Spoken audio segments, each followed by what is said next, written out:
Hi, welcome along to the Aspiring Psychologist podcast. I am Dr. Marianne Trent and I am a qualified clinical psychologist.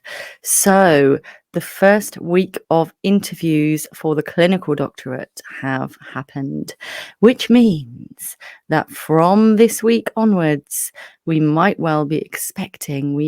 expecting the first people to get their notifications about whether they're being offered places, whether they're being offered reserve places, or whether they are being told, thank you, but not yet.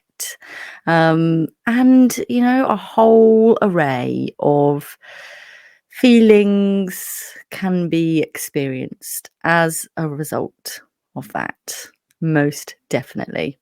If it is a no, thank you, not yet, then some of those feelings you're experiencing might be complicated, painful, and jagged. As humans, it's not only ourselves that can find it unsettling when dealing with those painful, complicated feelings, but also those around us as well, either because it makes them feel uncomfortable or because it distresses them to see you experience them. And we can feel disappointment about all sorts of things, like big and small, on a very small scale. I feel a bit disappointed that I worked quite hard on my hair this morning. It was beautifully curly.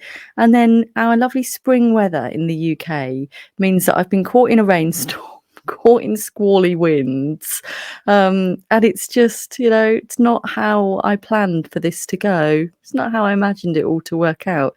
And that is a very small scale problem, it's a nicer problem to have, isn't it? But on a larger scale, disappointment can feel really, really difficult, and sometimes people will say to us, especially for job stuff, especially if you've had an interview for something, or if you've even been turned down for an interview for something, sometimes people will say, well, you can't really be upset because you never had it, it was never yours. To that I say, bunkum. To that I say, codswallop. To that I say, what utter rubbish. Because with our fantastically tricky human brains, we begin to imagine the things that we're going for coming to fruition. We begin to plan the moves. We begin to plan, how that's going to feel, how exciting it's going to be, and you're only applying for these things because you really want them, or sometimes you apply for things you don't really want and then you get offered it and you're like, oh, that's made me realize I didn't want that. Just kind of did it speculatively. But often, and most of the time, when we apply for things, it's because we really want it. And I think the thing with psychology is that you're often seeing people who are celebrating the thing that you might be commiserating. For your average job interview, you're not having to actually find out ever who got the role. Whereas if it's a specific course that you've applied for and you've been told, no, thank you, not yet, then you might well on LinkedIn or Instagram or Twitter see someone celebrating their win about getting on that course, and that would have potentially been your future cohort mate, and it's really difficult because then our comparisonitis creeps in as well. And I just want to send you some love, really. And you might even feel disappointment if you get offered one place but not one of your favorite places, and then you're thinking, well, this is going to be a bit tricky in terms of making this work for my family, for my personal circumstances. But I feel like I need to say yes to this because I'm so lucky, or, so many other people want this. But actually, you did want course A more than you wanted course B. And then likely your life will follow the path of course B, but not always. If you recognize that that's not for you, you can still say no. It might feel like a cardinal sin to say no to a funded doctoral place, but you still get to choose, you still get to have a life that feels vibrant and full and worth living and like a bit of you, It's very difficult. It's very difficult. So yeah, just wanted to let you know my heart is going out to you right now, whatever you're feeling. And of course, if you have got a doctorate place and it is for a course that feels like a bit of you and going to fit into your life, either because you're going to move your life to it or because you're already within appropriate, safe traveling distances of it, or you're just going to make it fit, you're going to do some Airbnb, 3 nights a week, and you're thrilled, then I'm so thrilled for you as well. It's okay to celebrate as well, even though others may not have been in the same fortuitous position as you. You're allowed to be super, super proud. So yeah, if someone is saying, well, you can't be upset because you never had it, then you can say, well, I can be upset because I am upset because I'm a human. So are you going to sit with me as I'm upset? Are you going to, or are you going to go away and I'll be upset by myself? You got choices because I'm feeling upset. You don't need to chiv me along. You don't need to distract me. You don't really need to cheer me up. This is disappointment and I will move through it. But right now I'm sitting with it because I'm a human and that's what we do. So I'm really hoping that all of you get the news that you want. But obviously more of the personal stories for people that I've been involved with during this application season are people in my Aspiring Psychologist membership. And I just wanted to take a moment to read you a little review about a session that someone attended recently. So this says, so the question was, did this session better prepare you for your journey as an aspiring psychologist?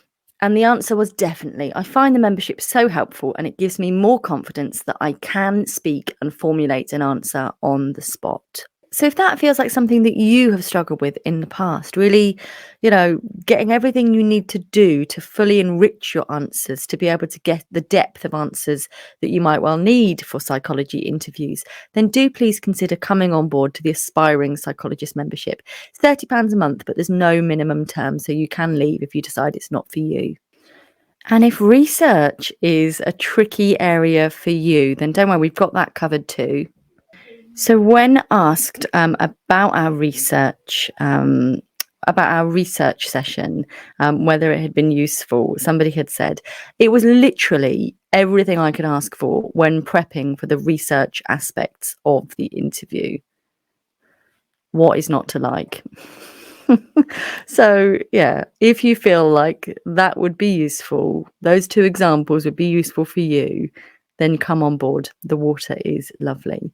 But I do still, of course, passionate about offering free support for you, whatever stage you're at in your journey. So these podcasts will remain. And of course, we've got the compassionate Q&A that you can come along to live. So we had Monday the 13th of March, and that was the one that never actually happened. It did in fact happen on Tuesday the 13th of March, and you can catch that on my YouTube channel. If you're watching on YouTube, please do subscribe. If you're not watching on YouTube, take a moment to just scroll to YouTube as you listen and subscribe to Dr. Marianne Trent. You can watch the replay there, but you can also come along for the live sessions via my socials, Dr. Marianne Trent. The next one is on Monday, the 17th of April, 2023 at 7:30 p.m. Replay will be available if you can't make it. And the next one after that will be Tuesday, the 2nd of May, 2023 at 7:30 p.m. too. Please do bear in mind that the Clinical Psychologist Collective book and the Aspiring Psychologist Collective books can be really useful prep for you in terms of thinking about how you are reflective and how you might appropriately share that at interviews. So do bear that in mind.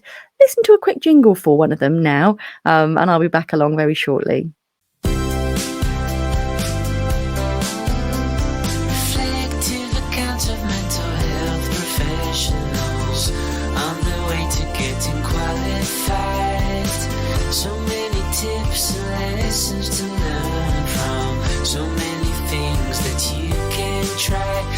Aspiring Psychologist Collective.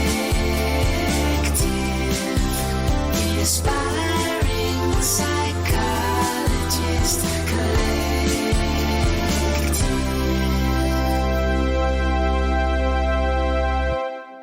Are you still loving those jingles? I hope so. They're often in my head and I'm singing them. And I even found myself singing the one about Dr. Marianne Trent the other day, which felt slightly narcissistic.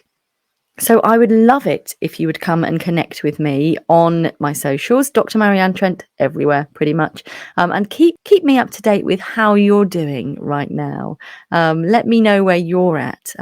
If you've got any ideas for future podcast episodes that might be useful for the stage of your career that you're at right now, then do please get in contact and let me know, because I want to make sure that this is really useful for you, whatever stage of your journey you're at. Do always remember that there's the free supervision shaping tool that you can access from my website as well, www.goodthinkingpsychology.co.uk/supervision.